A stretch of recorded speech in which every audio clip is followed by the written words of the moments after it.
The desires of ancient humans to enjoy intimacy without the consequence of pregnancy are as old as time itself. But the shocking lengths they went to will make your jaw drop. What if I told you the elite of ancient Egypt willingly used crocodile dung in their bedrooms? It sounds like pure madness, right? But that is just the tip of the iceberg. But wait, it gets much worse. Throughout history, humans have risked everything, even death, to control reproduction. Let's travel back to 1825 BCE to explore the Kahan papyrus. Egyptian doctors literally prescribed internal barriers made of crocodile dung and fermented dough. Modern chemistry actually reveals a bizarre logic behind this disgusting method. Crocodile dung is highly alkaline. An alkaline environment acts as a hostile shield that actively stops sperm. They also mixed honey with natron salt. Honey possesses mild spermicidal properties confirmed by modern science. Natron is also strongly alkaline, enhancing the barrier effect. It wasn't perfect, but it wasn't just magic either. It was the dawn of evidence-based medicine using whatever was available. But Egypt wasn't the only civilization experimenting. Ancient Mesopotamian and Chinese texts contain similar secret recipes. Ayurveda texts in ancient India recommended oil-based preparations before intercourse. The global pattern is clear. Wherever humans wrote things down, they wrote about birth control. In fact, this desperate desire predates written history by thousands of years. Archaeological studies of prehistoric skeletons show surprising birth spacing.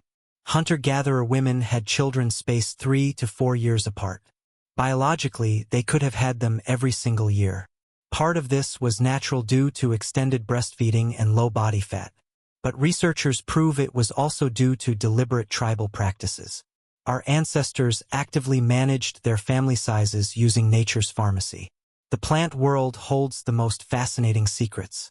Independent cultures across the globe discovered the exact same dangerous plants. This wasn't a coincidence. Plants produce compounds that accidentally disrupt mammalian hormones. Generation after generation, women pass down this hidden botanical knowledge. Take wild carrot seeds, also known as Queen Anne's lace. Hippocrates prescribed it in the 5th century BCE. Modern research confirms these seeds interfere with progesterone synthesis. But here is the catch. The effective dose is dangerously close to a toxic dose. Yet, nothing compares to the tragic tale of silphium. Silphium was a legendary plant that grew only in North Africa. It was the ultimate contraceptive of the Greco-Roman world. It was so highly prized that it became worth its weight in silver. The city of Cyrene stamped its image on their currency because it built their economy. The demand for this reproductive freedom was so intensely ferocious that ancient humans literally harvested the entire species into extinction. By the 1st century, the very last stalk was sent to Emperor Nero as a mere curiosity. Think about that. An entire species erased from Earth because it worked too well. We will never know its exact chemical secrets because it is gone forever. Other cultures turned to deadly herbs like pennyroyal, pomegranate seeds, and juniper berries. Modern pharmacology proves these plants trigger violent uterine contractions. But here is the terrifying reality. Many of these traditional herbs worked by literally poisoning the mother. Ancient women willingly swallowed poison just to avoid pregnancy. By the 2nd century, Roman medicine tried to organize this chaos. A Greek physician named Cyrenus of Ephesus wrote a revolutionary guide. He was brilliant enough to distinguish between preventing conception and abortion. He argued that prevention was always safer for a woman's health. Cyrenus recommended wool pads soaked in olive oil, cedar resin, or pomegranate pulp.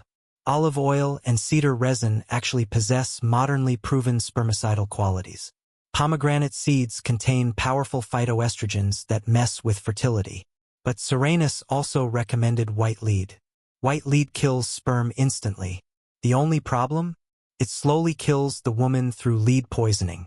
Shockingly, ancient doctors considered slow death an acceptable trade-off. Long-term safety assessments simply did not exist back then. This knowledge wasn't just for the wealthy or medical elites. The Roman poet Ovid mentioned birth control as a casual, everyday routine. The sacred Jewish Talmud spent pages debating its legal permissibility. If these methods didn't work, scholars wouldn't waste decades writing laws about them. Then came the mechanical engineering solutions. Before modern condoms, humans used whatever skin or fabric they could find. Ancient Egyptians crafted intimate sheaths out of raw linen.